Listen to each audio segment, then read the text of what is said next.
the drug trade. It gets worse. Michigan had a very special wrinkle on its mandatory minimum drug sentences, and that was those sentences could be made consecutive or stacked. And then you would get sentences like 50 to 200 years. Many people were serving virtual life without parole in prison. Michigan has long funneled money into incarceration, with little regard for drug treatment and rehabilitation. Aside from being far more expensive, this method is proven ineffective. Yet, Michigan remains one of 4 states in the Union that spend more on incarceration than on higher education. Until the 1990s, this was the largest walled prison on earth. Though it has since been broken up into a collection of smaller, more manageable prisons, it stands tall as a testament to the incarceration-first mentality driving Michigan's drug enforcement legislation.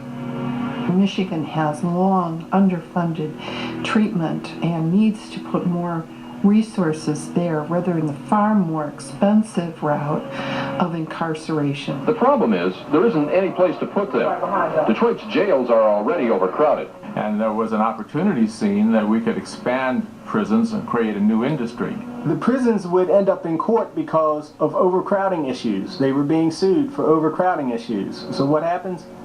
We need funding to build more prisons. So more prisons are built, and they are not cheap. They are millions and millions of dollars. What evolved was a whole lobbying strategy in which people getting 6-figure salaries come to Washington and lobby for more prisons. And then when you have more prisons, you want to keep them occupied fully to 100%, so there's even additional pressure. Putting hundreds, thousands of people in prison in this country for possession, for minor, nonviolent drug offenses, I think it's wrong.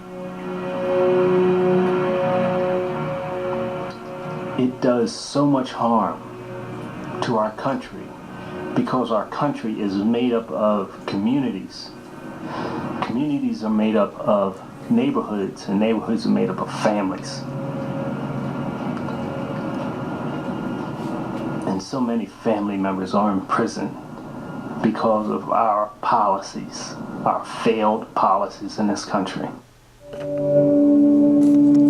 With so staggering a share of the city's population being locked